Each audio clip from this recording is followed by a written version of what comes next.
Business Connections Live, the UK's leading online business channel.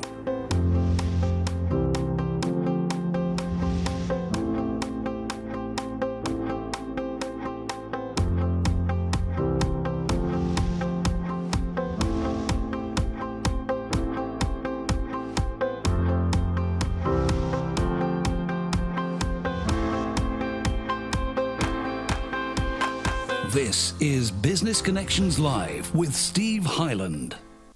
Hello there, welcome along. This is Business Connections Live, the program for entrepreneurs, SMEs and business owners.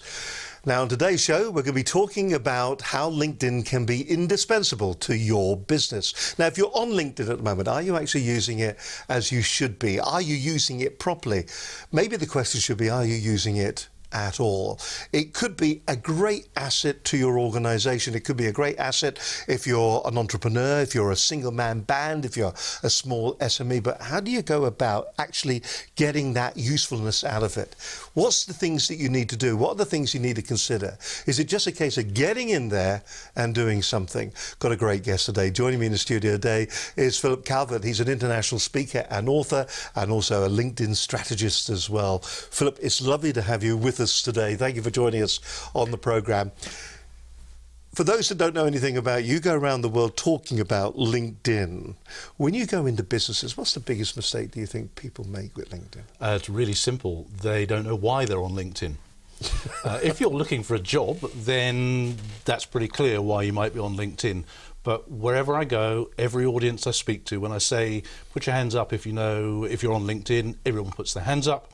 Then I say, now put your hands up if you know why you're on LinkedIn, and people go, not really quite sure. So you've got to know why you're on there.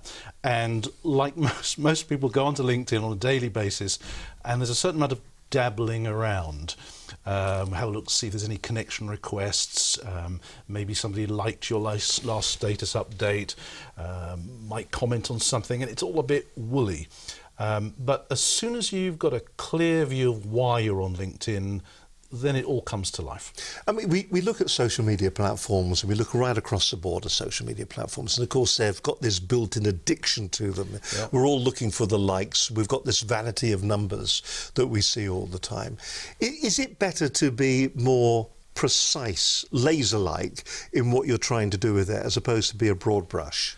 It depends why you're there. If you are a professional networker, for want of a better phrase, LinkedIn is a great place to kill time, but to fulfill what or waste time. Yeah, waste time, fulfill time, or to achieve what you set out to do, to help out other people. Lots of people forget that the really best networkers are the people who are in it for everybody else. They're not in it for themselves. They're there to help other people, to make connections for people, to introduce them to other people. So if that's the bracket you're in, then LinkedIn is fun and incredibly valuable for you. If you're looking for a job, then there's all sorts of tools that you can use, and there's all sorts of help and advice to help make sure that you look the part. I think it's really important that everybody remembers that whatever you do, whatever your role is, whether you're self-employed or you're the chief executive of a global organization, if you're on LinkedIn, you're marketing yourself. In one way, shape or another, you're marketing yourself. And if you're not receiving inquiries for your services or your advice or your expertise out of the blue from complete strangers, then you're not marketing yourself as well as you should do. So when you say that, where does it start? Does it start, because we've had people like James Potter on here, the LinkedIn man, and we've had Steve Mills who's talked about setting up your profile. Is the profile where you start? Are the words what's important there? John Nemo, who does a number of books that you can download on LinkedIn, he says it's that first line in your profile that is so important. Yeah, it's like anything, your copywriting is really important. And, you know, very few of us profess to be expert copywriters. It's always said, you know, the most important person at the Sun newspaper is the person who writes the headlines. And the same goes for your LinkedIn profile. If you've got a fully clear idea of what you're trying to achieve on LinkedIn, then you write it to meet that approach that you're taking. So the words you use are very, very important. All right, now, if you've got a question for Philip today, all you've got to do is go onto Facebook, find the programme on Facebook, of course, and you can leave a comment there or you can ask a question. If you've got a question about LinkedIn, today truly is going to be your opportunity, and perhaps we can catch him out and see if we can make certain that find out if he really does know his onions from his turnips. That's still to come on this edition, of course, of Business Connections Live. All right, we're going to be working our way through. You call yourself a strategist, and we're going to work our way through the kind of strategies that we should be thinking about. I suppose the question that most people are going to be asking is, how do they get more leads from LinkedIn? And of course, there's this confusion as well between being a premium member and not being a premium member. Yeah. So you've got the free account. Do I need to be a premium member to get more leads? Do I need to approach? How do I get more leads from LinkedIn? Okay, so depends what you do, what your role is, and again, what you're trying to achieve from LinkedIn. Now, if you're the HR director of a largish organisation, then there's a good chance that you'll pay for premium membership for some of the recruitment-related tools that are within there. But for everybody else, whether you're in a managerial role or in an admin role, or whether you're self-employed or you own your own business, you're a consultant, a trainer, a coach, whatever you do, first of all start with, why am I here? What would I like to get out of this? Do I want more leads? Now, what a lot of people forget, and this runs right across all social media, there is this perception that just being on Facebook or just being on LinkedIn or any of the other tools will by rights get you business. You actually have to work at it. These are really tools to load inquiries into the front end of your funnel at the beginning of the day. But a lot of people think that just because they're on social media, this stuff happens by right. It really doesn't happen by right. You have to remember that people buy people. They always did and always will. And just because you've got a great Twitter account or you've got a great Facebook page or you've got a good profile on LinkedIn doesn't necessarily mean that people are going to engage with you. So important that. So you really have to work this stuff, and you really have to have a plan with it as well. In terms of premium versus the free version of LinkedIn, I have premium for one reason and one reason alone, and that's so I can see the full list of people who look at my profile. And if you've got the standard, the basic version, the free version of LinkedIn, you can see the last 5 people who looked at your profile. And indeed, a couple of those might even be anonymous. But you've then got something you can start with. And you've really got to remember that people buy people, so you've got to behave in a human way. And lots of people think that just because you're on social media, it all happens without any human involvement. So you've got to do human stuff. Use people's names. So perhaps you want to connect with somebody. The vast majority of people on LinkedIn, and I mean we're in the high 90s%, the vast majority of people on LinkedIn never bother to customize a connection request. They just hit the connect button, that's it, done. I want to add you to my professional network on LinkedIn. And if you receive that on the other end, you know, you either will or you won't, and most people don't. Do you think there is a tendency, though, with people when they are receiving people requests to join, for them to join somebody's network, that people do just tend to, conversely, also go accept, because we're in this world of vanity of numbers?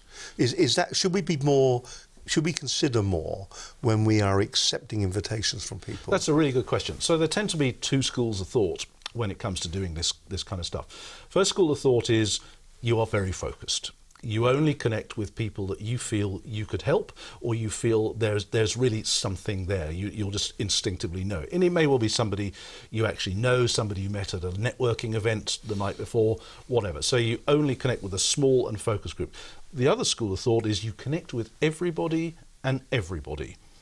And now I fall into the latter, because I will connect with everybody except for obvious spammers, and this day and age you can spot them a mile off. I do believe very, very strongly in serendipity, that the more people you're connected to, the greater the potential there is for some magic to happen, for a conversation to happen that will lead to having a coffee somewhere. And not an awful lot of business is actually written between complete strangers on LinkedIn or social media, unless you have a very specific strategy to make that happen. Really, the key with LinkedIn is to look to try and have conversations with people that lead to having a coffee or a beer. But it's interesting looking at your profile, and we can do that. This is your profile that's on LinkedIn at the moment. So the thing that strikes me about that, first of all, is that we've got over 500 people. How do we maintain 500 people and be aware? The thing that strikes me, though, the most is in the beginning of your introduction here. Philip Calvert, sales keynote speaker, want more LinkedIn leads without spending more money, LinkedIn sales trainer, motivational sales speaker. In those 3 lines, you said everything there is that I need to know initially about you. Yeah, a lot of people, the most important bit, other than your name and your photo, the most important bit is what they call the professional headline. So where I have put, want more leads, more LinkedIn leads without paying more money, something like that. There it is, yeah? want more LinkedIn leads without spending more money. There it is. So you have to remember that nobody ever visits your LinkedIn profile by accident. They always do it on purpose. Maybe you came up in a search result, and we could talk about that. That's a very, very key and important thing. Maybe somebody spotted something, a status update. Maybe you commented on something in a group. Maybe you're connected to somebody that somebody else knows. So there's all sorts of reasons why somebody might come along and arrive. Now, so today we are recording this on a Monday. And on Mondays, LinkedIn gives you the numbers for the previous week. How many times you appeared in search results over the previous week. And this is one thing I always urge people to do, is to know their numbers when it comes to LinkedIn. And if the numbers are going up, then it means you're conducting yourself and you're using LinkedIn in a way that is attracting more people to you. If the numbers are going down, it means, just like in any other internet marketing, you need to do a bit of split testing and a bit of tweaking. What I've found is that if I use part of my professional headline to ask a question that relates to a problem that I know lots of people have, i.e. they're on LinkedIn, but they're not really getting much about. So I've asked a question which I know addresses directly many of the people who I know will be looking at my profile. So that question alone, it gets people interested, and if we're naturally getting people saying yes, then they're going to read a bit more. That headline is also it's clickbait, isn't it, Neil? I know it's a horrible. I know it's a little bit more professional than that, but that's exactly what the reaction you're looking for. I mean, that's how sales works, isn't it? You've got to know where your people are, where your customers are, and you've got to put the bait in the water that they're going to like. So I know that many people would like more clients, more business, more sales from using LinkedIn. So I'm addressing them directly in that question. Listen, we've got more coming up from Philip Calvert, international speaker and author, and also LinkedIn strategist as well, still to come on this edition of Business Connections Live.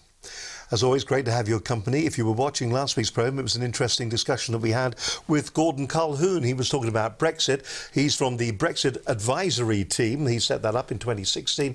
It was a cracking show as well. What does lie around the corner for us all when it comes to Brexit? What will be the final outcome?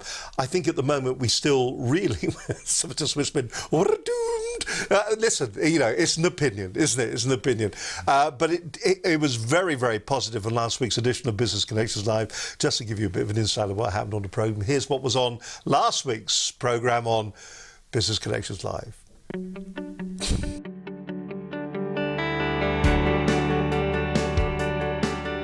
Now, on today's show, we're going to be talking about Brexit strategy. Do you have a strategy in place? I know we've got GDPR just around the corner, and it seems to have crept up on absolutely everybody, but is the same going to happen to Brexit?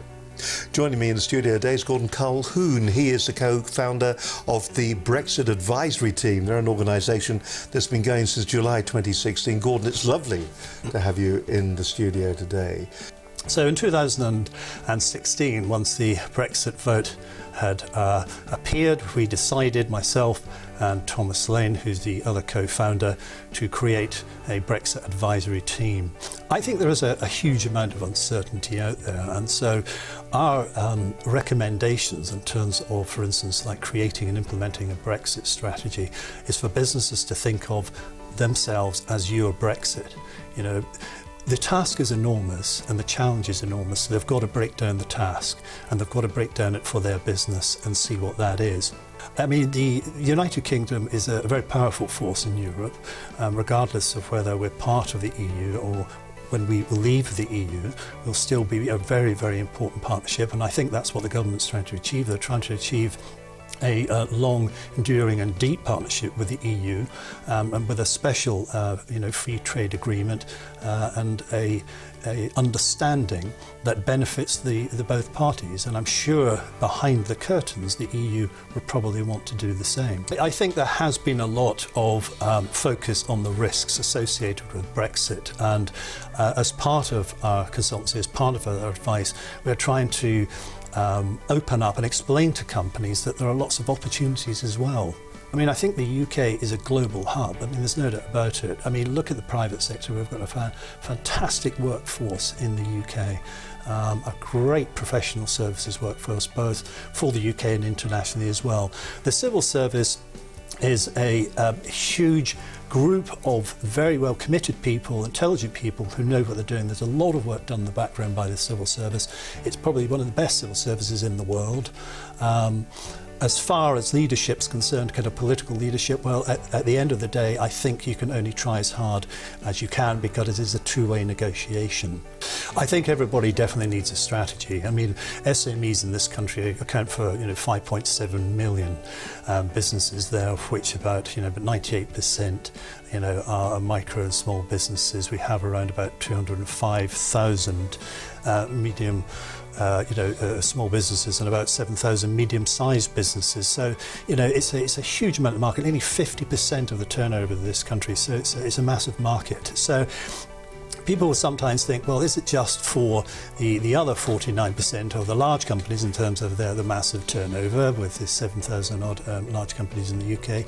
Well, it's not just about them, it's about the man in the street as well. It's about that person in the micro business, because Brexit will affect every single business from small right through to large. I think we've seen it, across the board that politicians recognise that certain things have to be done. We have a challenge, and we need to get on with it. They might not be happy with it, but we need to get on with it. At some point, once the trade negotiations move forward slightly again, to put together some type of communications campaign, some type of constructive framework for businesses to be able to get hold of and do things with. Now, at the moment, it's probably a little bit difficult because of the nature of where the negotiations are. But there will come a time where, that will have to be done. I think that there's only so far that government and government organisations can go in terms of, how they report. I mean, as I said earlier, I've worked extensively with government. I understand, the boundaries they work within. Ourselves, in that matter, we can go a little bit further in terms of our risk analysis and our models as well.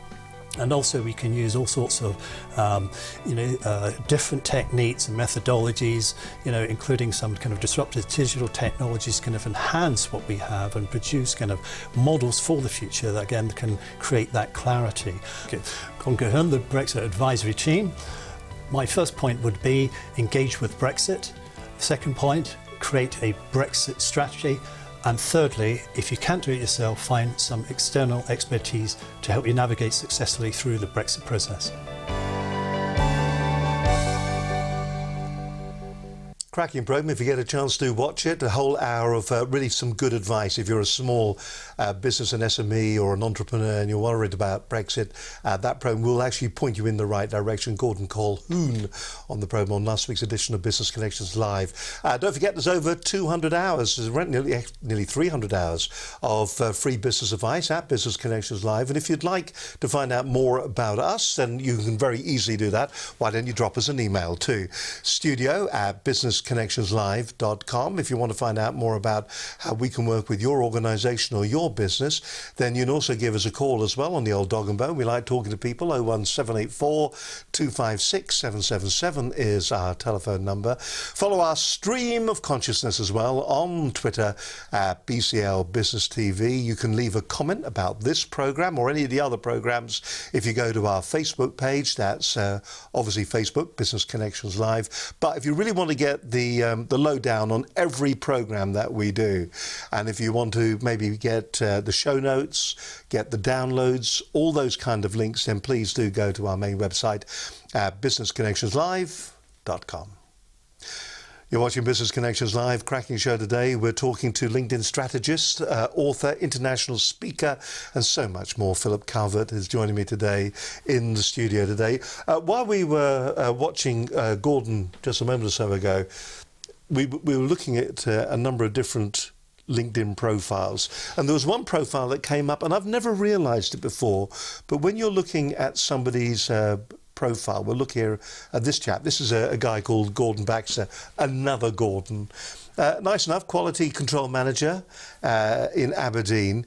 It was this bit down the side that I never ever realised before. People also viewed, and you made a very interesting observation. Yeah, it's a bit that it just goes over many people's heads. They miss this. If you have your own business or you're in a small business, when somebody has maybe someone's searching for a presentation skills coach, and they happen upon a particular profile, down the right-hand side it says people also viewed, and there's a very high chance that the people in that list will be your competitors. So you have to ask yourself, do you really want your competitors visible on your own LinkedIn profile? So if you think he's rubbish, this guy over here, you'll try these people over here. Yeah, and particularly if they've got a good photo. And you will be drawn to the photo. Yeah, as I said, people buy people, so you'll be drawn to the photo and you may well lose the business. So the good news is in the settings you can switch that off.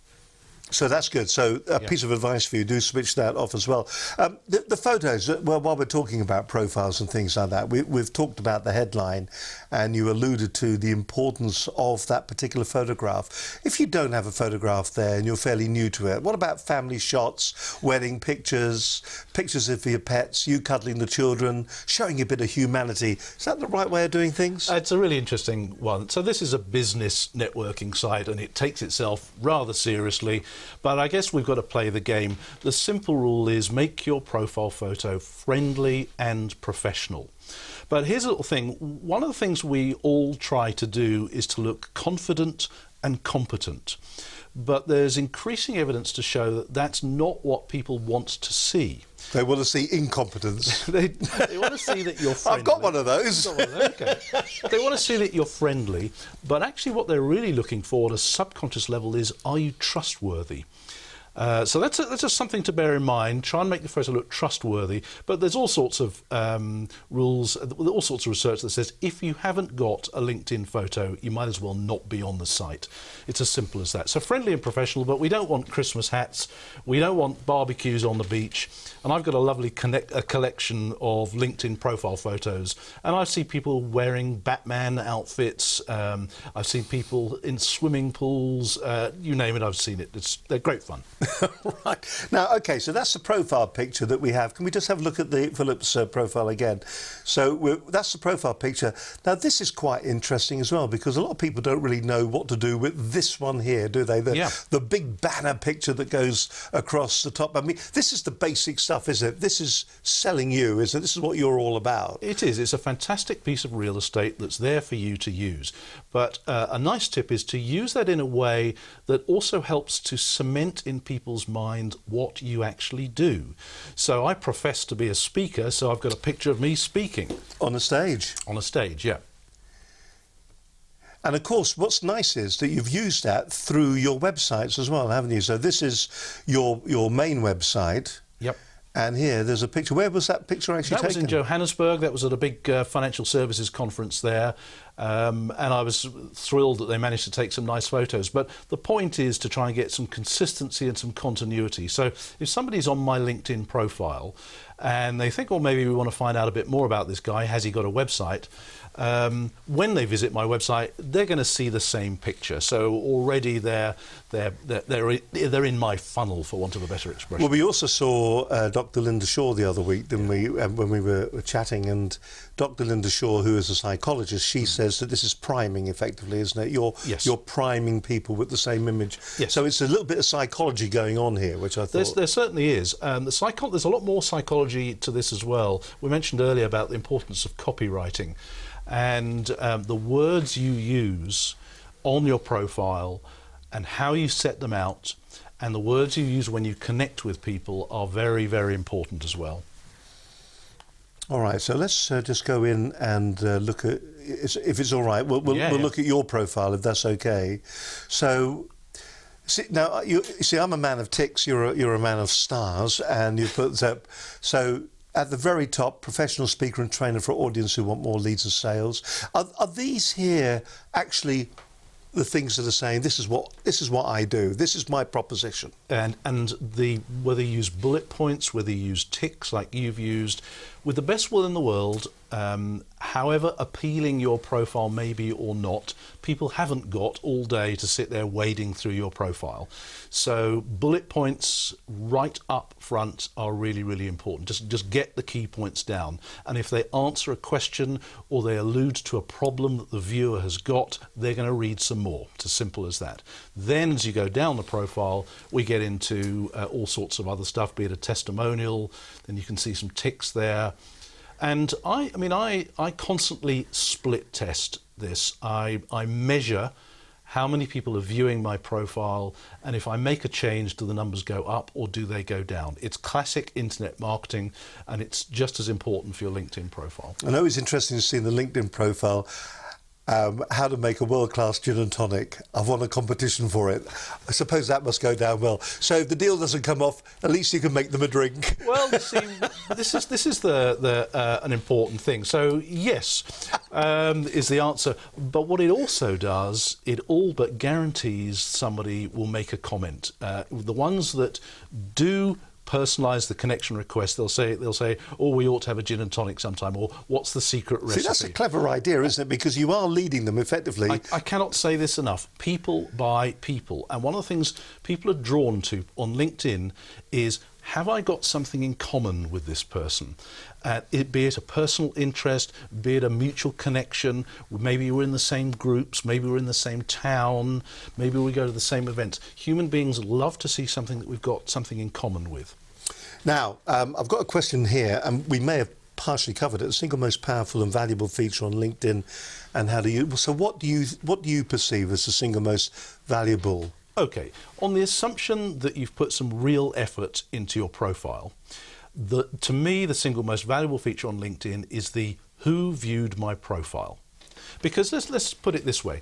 If you have a website, wouldn't it be great if you knew the names and contact details of everybody who visited your website? Now, that's quite difficult to actually do.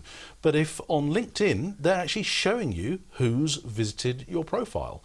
And that's fantastic information to have. Oh, it looks a bit down on mine today, isn't it? Now, that's not good, is it? If you look at the one on the top left there, look who's visited your profile today.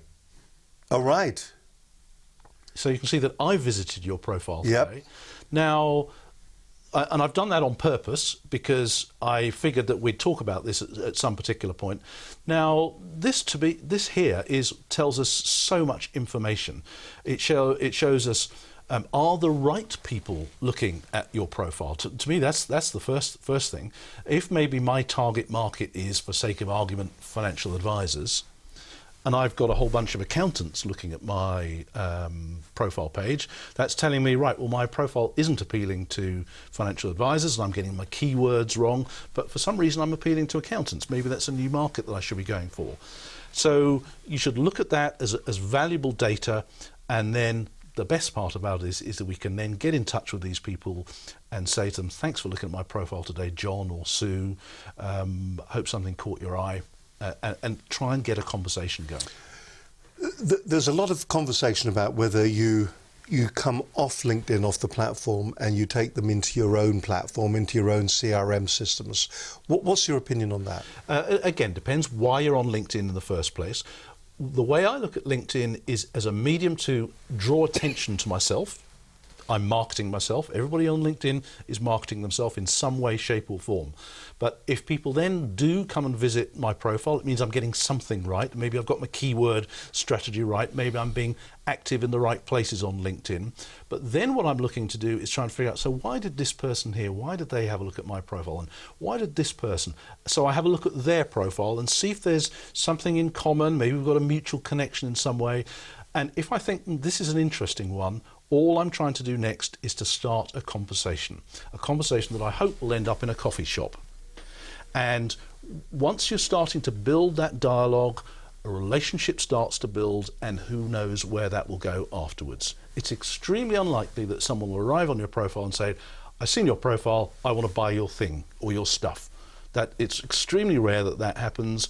What tends to happen first in business is conversations start, relationships build, then we get into the meat and potatoes of the relationship. And would you say one of the other biggest mistakes are that people just don't use this kind of analytics properly? They don't step back and actually realise that's what they should be doing with it. Well, they feel that they'll do their profile, they do the bit of marketing, they make the connections, they send out the invitations, and they do nothing with it. Yeah, that's exactly what the overwhelming majority. And when I say the overwhelming majority, I mean it's like in the high 95, 98% of people never bother to personalise a connection request, never bother to say thank you to someone for looking at their profile. I mean, to me, this one is a blinding realisation for many people. And I've had clients say to me, the very first time they said thank you to someone for looking at their profile, they ended up with a piece of business. Just by simply doing what human beings do. We all tend to think that social media is this piece of magic, that it does all the work for us. It doesn't do all the work for us unless you are just doing heavy-duty, maybe Facebook advertising or heavy-duty LinkedIn advertising. Just because you're on social media, it doesn't necessarily mean you're going to get any business. Our websites, we've got to stop looking at our websites as the be-all and end-all of our internet existence. And start looking at LinkedIn as very much part of our proposition. And if people are kind enough to give us their name and contact details by looking at our profile, there is the most fantastic opportunity to follow it up. Thanks for looking at my profile today, Steve. I hope something caught your eye. Is there anybody in my network that I can connect you to? Thanks in advance. And there's a good chance that you'll respond to that. And I've had people many times write back and say, oh, I was looking at your profile because I'm looking for a speaker on XYZ, or I was looking at your profile because we need some help for some training in our business. So if you don't talk to people, nothing will happen. The clue's in the word social. Yeah. It goes two ways. Philip Calvert, international speaker, author and LinkedIn strategist, is my guest on today's edition of Business Connections Live. Hope you're finding it interesting. I think the thing is there is so many different ways to approach and to look at LinkedIn. And we're all looking for that approach that is actually going to work for us personally. So, this is a question nearly outside of the conversation, but it's very easy to lose a lot of time playing with your LinkedIn profile. Yeah. Just one question to you then at the moment. Do you have a defined length of time? We had somebody on the program the other week, and he was talking about he has coffee time. So he does his social media in the length of time every day that it takes him to have a cup of coffee. Yeah. Are you as regimented as that? Well, Mondays I spend more time on social media, because particularly on LinkedIn, because that's when they give you the numbers. In particular, how many times you appeared in search results in the previous week. And so I'm really interested in that number, and to see whether the number is going up or down. And you can control how high you appear in search results, which we can cover in a moment. But we have to remember that social media is, some people describe it as real-time networking. So the messaging system on LinkedIn is a bit like the messaging system on Facebook. It's in real time, and to some extent people expect a reply. If they send you a private message through Facebook or LinkedIn, to some extent they expect a reply pretty quick. So you have to be ready. So even if you do allocate time to do your social media, you have to be ready for people who want to talk to you. So I had another speaker send me a message through Facebook saying, are you available in May? There's a speaking opportunity that I can put you forward to. So, I had to reply to that straight away. In the south of France, as much wine as you can drink. He said Europe, I have no idea where. There's more from John in just a few moments' time. Let's go back to another program and give you some more great advice here. How do you stand up when it comes to handling the media? Are you a bit of a pussycat, or are you out there and forthright? Can you handle those really difficult questions that the media may throw at you? If you are a business leader, in fact these days it doesn't seem to matter how big or small your organisation or business is, you've got to be prepared for the eventuality of maybe somebody turning up with a microphone to do an interview with you from a radio station, or to do that impossible comment for a TV interview or an insert. How do you handle that? And what do you do? How do you sometimes avoid the questions that you don't want to answer? Or how do you give a convincing performance on camera? Michael Dodd joined us on the programme. He was with us in October of last year. He was on Business Connections Live 198. And the programme was called Standing Up to Tough Questions in Business. A vital modern skill, Michael reckons, in the workplace, the media or the marketplace. Business people answer challenging questions. It can be crucial to the success of your organisation. Great advice from Michael. Not only is he a professional speaker as well, but he's also a nice chap to boot. If you're ever passing him, please boot him. He's Australian. We won't hold that against him. But just to remind you of what came up on the programme, here's Michael Dodd, standing up to tough questions in business. So, I'm Michael Dodd, D-O-D-D. I'm from Australia, but I've been living in London for a long time, and I work on 6 continents around the world, not Antarctica yet.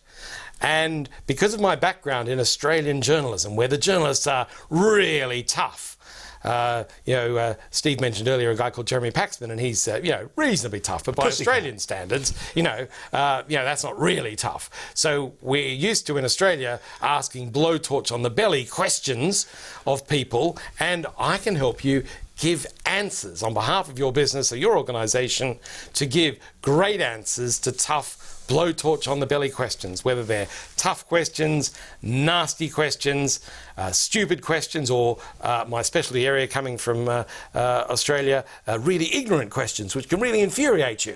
But we can equip you and your team to actually give great answers, whatever is thrown at you. And when you get it right, you not only feel far more confident because you get the content right, the structure right, and your delivery style right. You've got a right to feel confident, but you're also doing the best for the answerers, for the questioners, because the questioners deserve a great answer, and you can be shown how to do it every time. He is a lovely bloke, Michael Dodd. If you get an opportunity, do watch the entire programme. Standing up to tough questions in business, he calls them the blowtorch on the belly questions. They're the ones that you just don't want to get when you're out there in the field and someone walks up to you with a microphone. Both of us have probably been in a situation where we have trained people to answer those kind of questions, and it is very interesting within the corporate environment when you are talking to business leaders how they don't understand. The biggest danger, by the way, if you're in the human resources department or you're in the press department of a large company, you may take this one or two ways, but one of the problems that you have is that if you bring people in to tell your senior leaders how to answer those kind of questions, and some organisations will bring actors in because it's all about the delivery, the performance. What tends to happen is that the actors will try to put the actors' viewpoint into the mouths of the business leader, and that's a very uncomfortable place for the business leader to be, because they're now trying not only to answer the question but also to vocalise it in somebody else's style.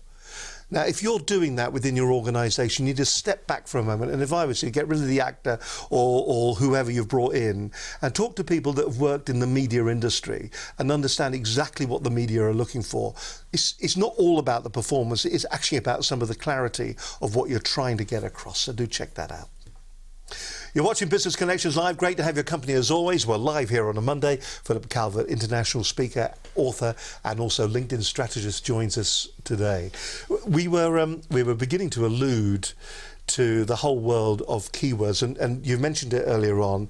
One of the team walked in here and said, "Well, what do you do if you're just starting out in industry and you're going on the LinkedIn for the first time?"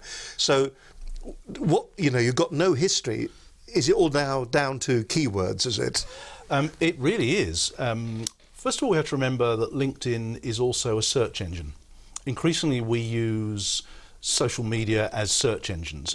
Up until about May 2010, what we used to do most on the internet was search for stuff. We'd visit search engines. But slowly but surely, we started to visit search engines as well. And about May 2010, the number of visits to social networks and social media sites overtook the number of visits to search engines.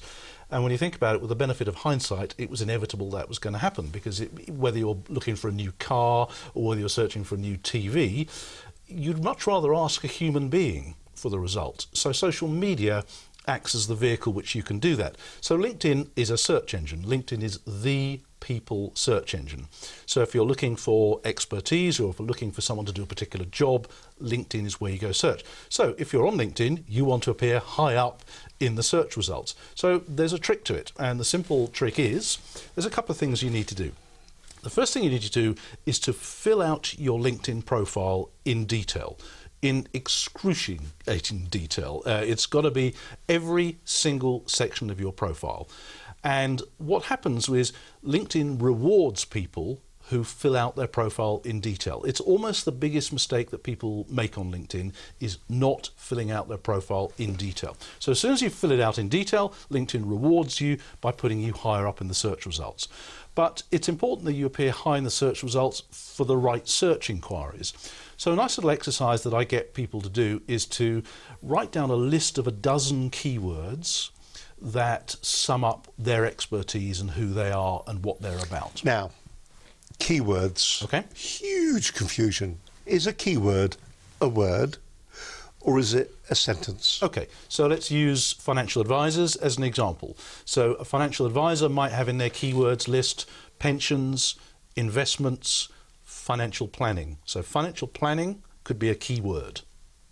So you write out your list of 12 keywords and then you put them in order of importance, so that the single most important keywords to you are at the top of the list. So imagine someone went onto LinkedIn and they typed into the search result this particular keyword, you would want you to appear at the top of the list for that keyword.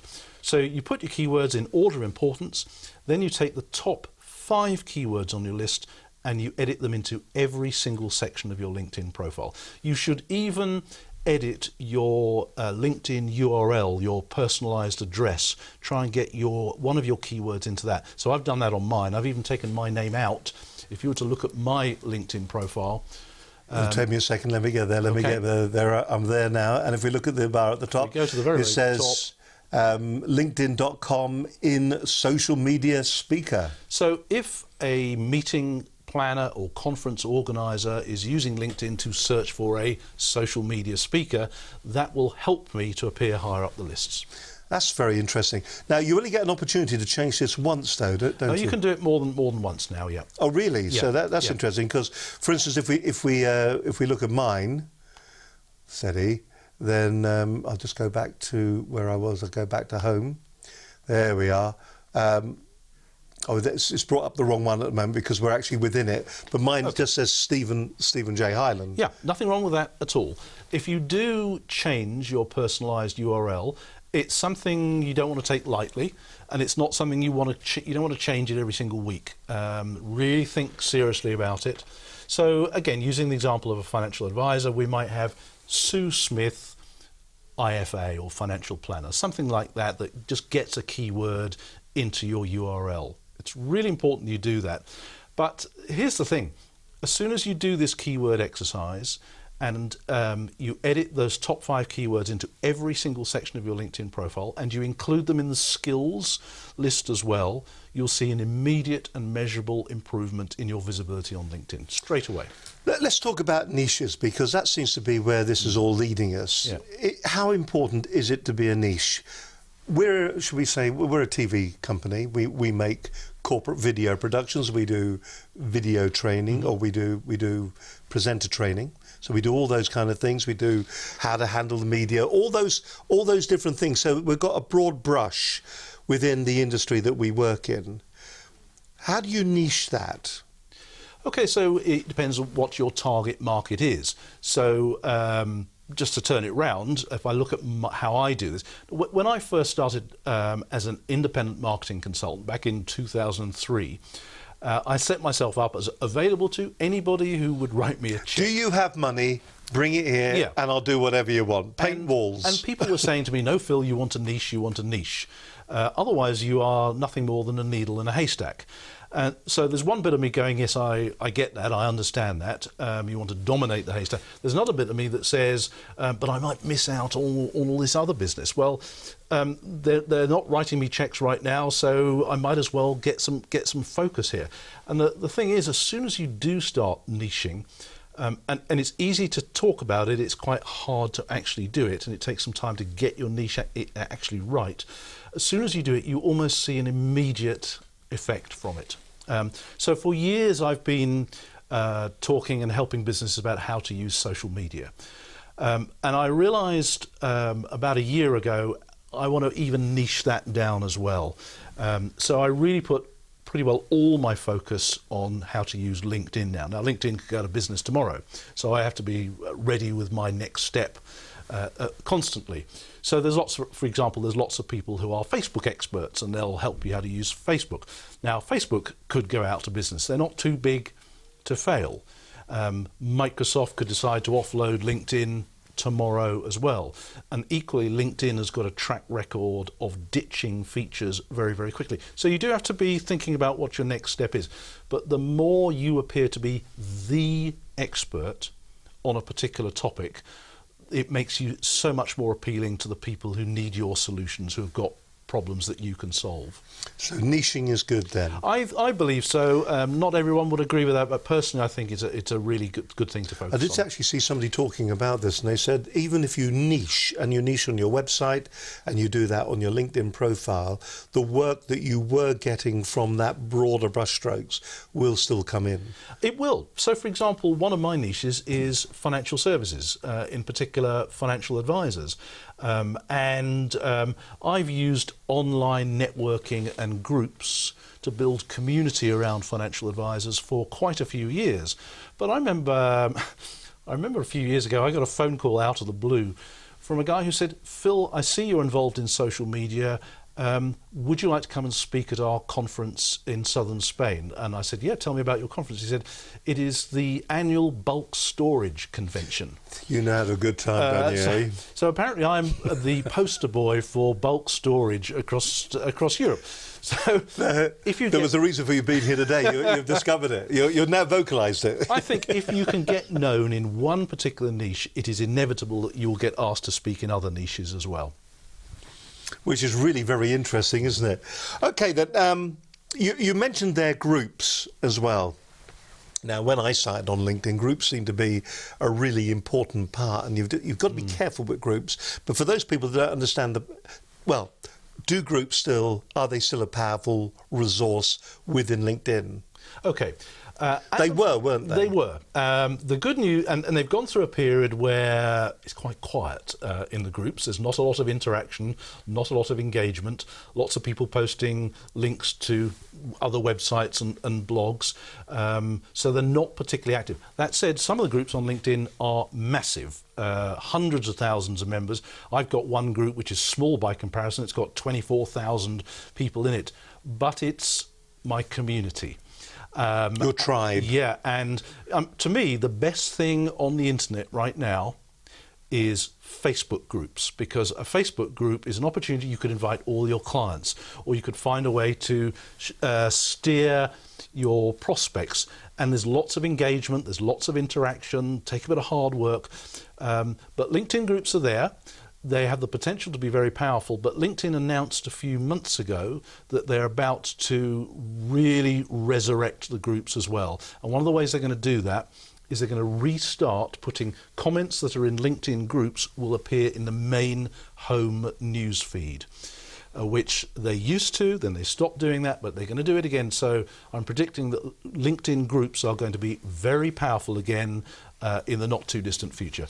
Do you think Microsoft have got a bit of an issue on their hands that LinkedIn could very easily become Facebook Mark II? Because we do see it, don't we? We see pink pussycats on LinkedIn. Yeah, this is really interesting. One of my things I enjoy most about LinkedIn is when someone puts a picture of their dinner on LinkedIn, and then out come the comments that this isn't appropriate for LinkedIn. But guess what? Those posts get significantly more. Here's the thing. The key to getting real engagement, whether it's on Facebook or LinkedIn, is to include the human element, something that gets you in there. So emotion, nostalgia, and humour, they are really key ingredients. So on LinkedIn, if you can play to those, if you can play to something that gets to people's emotions, you'd just be amazed at how those particular posts will take off. It's interesting. I was reading an article over the weekend concerning a habit that a lot of people are getting into now, where they post a generic background with a generic sales message on the front of it. You know, those who walk here will lead, things like that. You know, these are footprints in the sand to a future, and they just get so much engagement. They really do, and you'd think they've been a bit overdone and a bit overcooked, but they work. If you run a group on Facebook or on LinkedIn, they are one of the tools in your toolbox to get engagement. They really are. You want to look at, groups are incredibly powerful. You want to look at them, I kind of look at them as a bit like a fish tank, and the members of the group are the fish in the tank. Now, when you have fish in a tank, you have to feed your fish. And by that I mean you feed them with tips, links, resources, ideas, stuff that is valuable to them. So if your target market is, say, financial advisors, then you put into your tank food stuff that financial advisors will enjoy. But here's a really interesting thing. In the real world, in real communities, it's not all lightness and fluffiness and motivational. Bad stuff happens as well. So in amongst the fish food, occasionally what I like to do is give them something harder to chew on. So I might throw some stones into the water, and by that I mean topics that are a little bit more controversial. Once a month I might throw a brick in the water as well, something that just really gets some engagement. So I'm trying to reflect real life within the online community.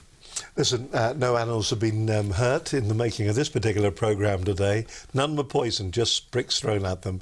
I hope you enjoyed today's show. Philip Calvert, international speaker, author and LinkedIn strategist, is my guest on today's programme. Don't forget, if you have a comment, we're running out of time, but if you do have a comment, please do go on to Facebook and ask a question perhaps, or leave a comment there. Now, thousands of you every month are downloading the programme on iTunes. We'd like to thank you for that. Thank you very much indeed. Of course, if you're not already on iTunes and you're not downloading the programme on a regular basis, you could be missing out on some great business information. It's this is where we're after your help. We'd like you to raise the profile of Business Connections Live for us, and it's dead easy to do. We're after a nice review. 5-star review is what we'd like from you, please. If you have a iTunes account, simply look at the programme in iTunes, just view it in iTunes there. Then you'll find the ratings and reviews tabs. Click on that. And once you click on that, that's going to take you to the place where you can leave your customer review. Write a review. I think Mr. Calvert's tie is quite wonderful. 5 stars. Thank you very much. That's all you got to do. It's as easy and as straightforward as that, and the algorithm that iTunes is actually using. So when somebody's watching another business program, when that one comes to an end, they'll recommend Business Connections Live as a recommendation, and then they'll start watching us as well. If you can do that, we'd really appreciate it. My guest on today's show is Philip Calvert. I've been wanting to call you John, if I've called you John at all at any moment. You have once. I have. Have I called you John? I have. Is Philip Calvert, international speaker, author, and also LinkedIn strategist. Well spotted if I did earlier on.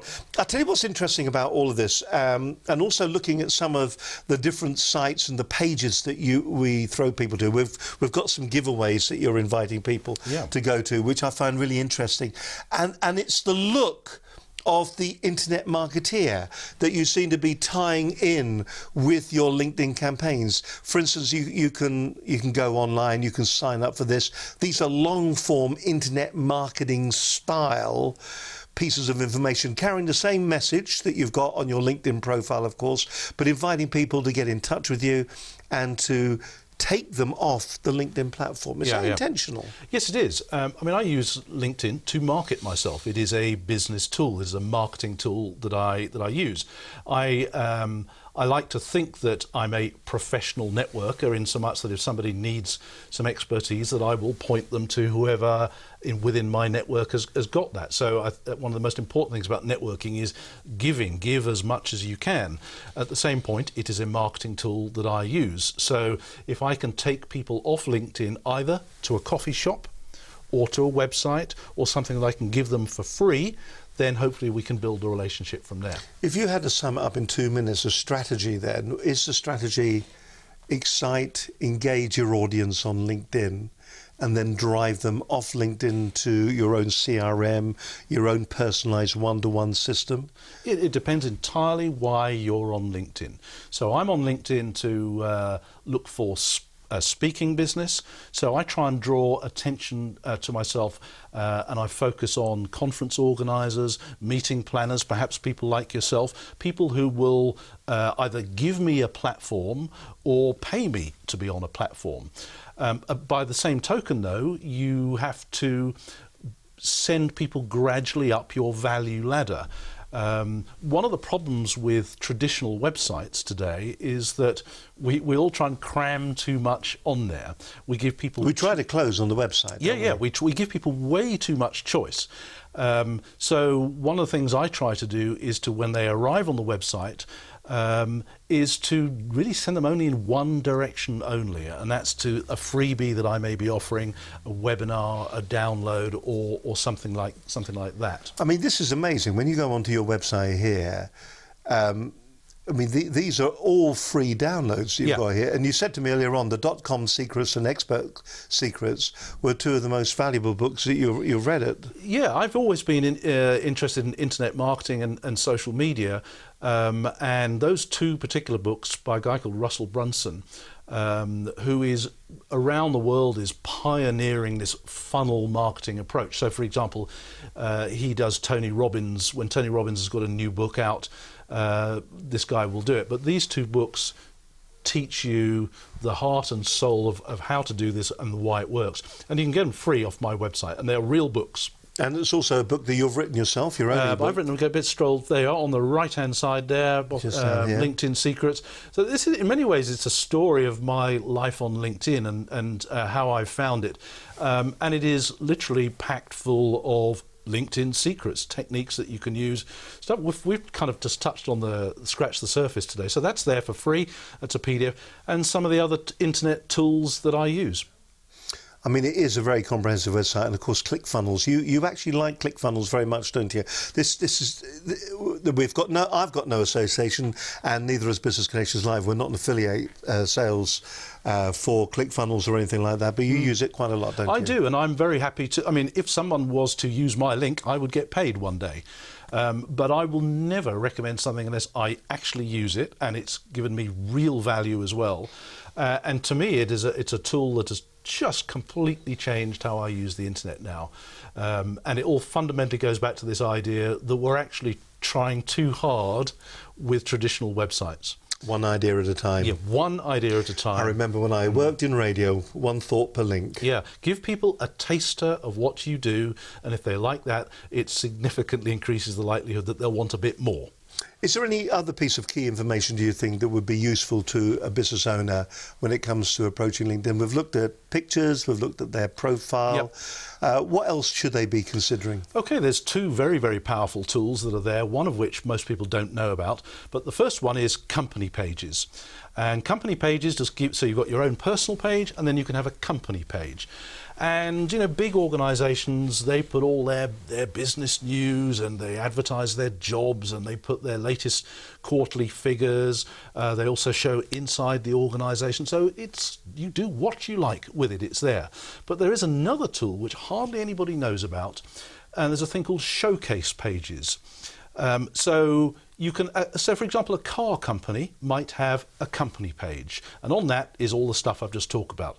But most car companies have got 4 or 5 different models within that organisation. So you can have a showcase page for one model of car. You can have another showcase for another model of car, and another showcase page for another model of car, so that you get a page that is totally dedicated to one product or one service that you offer. And you can have up to 10 showcase pages, and if you want more, just send LinkedIn a little note and they'll give you some more. So you've essentially got personal pages, company pages, showcase pages, and showcase pages can be very, very powerful. Now, admittedly, by doing company pages and showcase pages as well, you've got a bit more work to do. So it may well be that you want to outsource that or whatever. But what I'm saying is, LinkedIn in many ways is just a piece of software. And like any other software that you use in your business, unless you get trained on how to use it, you'll never really fully leverage it. You'll never really see the full benefits. And LinkedIn's got a ton of stuff there that most people don't know it's there, and so they're missing out on the potential that the site can give you. Listen, it's been a real insight. We are running out of time, and I feel we could talk for a whole afternoon. I mean, how long's your talks normally on LinkedIn? I do a whole day workshop. A whole day workshop, and try to cram it into an hour. Listen, there's so much we haven't talked about. If you want to find out more, I'm going to invite you in just a moment, by the way, for the key takeaways from today's program. So prepare yourself for that. If you want to, you can go on to the Business Connections Live page, and you'll find, if you just there's the page that's on our website. If you go onto the page there, and you'll see as you work your way down, exclusive LinkedIn downloads from Philip Calvert, free membership of the LinkedIn Secret Mastermind Group, a private group on Facebook sharing even more LinkedIn tips, tricks and strategies. You can go onto that. There's a 21-page LinkedIn cheat sheet revealing LinkedIn lead generation secrets, 20 proven strategies that the pros use, and that's available, and the link is on the page if you go there as well. Also a list of internet marketing resources and books, most of which are free, that we just showed you a moment ago, including a free trial of the online marketing software that he uses. So simply go onto the page and just go to Business Connections Live, and you'll find the program page there, or you can go to watch again, or you can do catch up or watch live. That program will actually be the primary program on our website for the next week until, in fact, it's probably going to be there for 2 weeks, as there is no show next week at the moment. Well, there isn't a show next week, not even at the moment. There is no show next week because we're doing other stuff. Anyway, the key takeaways. Camera number 4 is all yours. I need you to just say who you are, where you're from, and the key takeaways that we need to remember from today. So straight down number 4, the airways are all yours. Thank you very much, Steve. Well, the key takeaways. First of all, my name is Phil Calvert. I'm a speaker and a strategist on LinkedIn, and I help businesses to get more leads, whether that's on the free version of LinkedIn or the premium version. The key takeaways that I would really recommend people do is, first of all, spend some time thinking about why are you on LinkedIn. Most people dabble around a bit and they don't really have a clear view of what they want to achieve. So spend some time on that. Don't skimp on it, but write down why you're on LinkedIn and what you want to achieve. Next thing you need to do is to fully complete your profile. And that means spending possibly a couple of hours on it and regularly tweak it. Think about those keywords as well. What do you want to be known for? If someone's typing into the search box on LinkedIn, we want to make sure that you come out top of the list. So really think about that. And I think the third takeaway, really, really important, this one, is to treat LinkedIn as though you're talking to people, human beings in the real world. Don't look at LinkedIn and indeed other social media as some kind of shortcut that will do your work for you. So when you're connecting with people, always, always use their name. Always look at their profile, see if you can find something that you've got in common with them, whether it's a personal interest, maybe it's some mutual connections, maybe it's somewhere that you used to work. Refer to that always. And what I tend to find is when I personalize the message and when I refer to something that we've got in common, my acceptance rate that I get on connection requests it's almost 100%. So those are my key takeaways, and I really hope you find them useful. And if you want to go along to Philip's LinkedIn profile, of course, you'll find him, Philip Calvert, sales keynote speaker. What more? LinkedIn leads without spending more money. Just go onto the page there. I hope some of the tips that you've heard today are going to be helpful to you, and they can maybe inspire you to get onto your laptop, your desktop this afternoon and sort out your LinkedIn profile. Get those keywords in there and make absolutely certain that you are at the top of the list. And I think probably for me, the most important thing is that niching. The money is in the niches. That's where the money is. It's better to be known for something that you're a complete expert at. That's one thing, as opposed to being the jack of all trades, be an expert in one. I think that's a valuable piece of advice as well. Listen, it's been a fascinating show. Can I thank you very much indeed for coming in?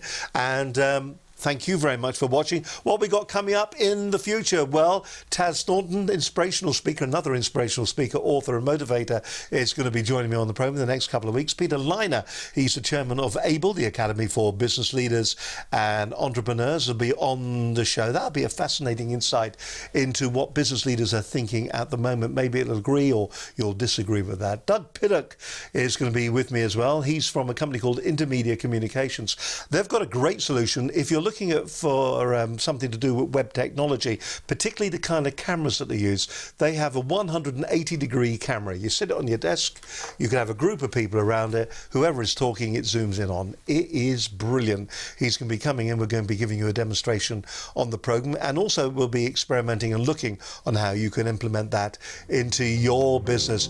And Rachel Wild from Monochrome is going to be joining us here on the program. We're going to be looking at all things when it comes to marketing. Don't forget, if you want to get in touch with us, do get in touch with us by telephone or email. But from Philip and myself, Steve Highland, have a great week. We'll see you next week. Bye for now. Bye-bye.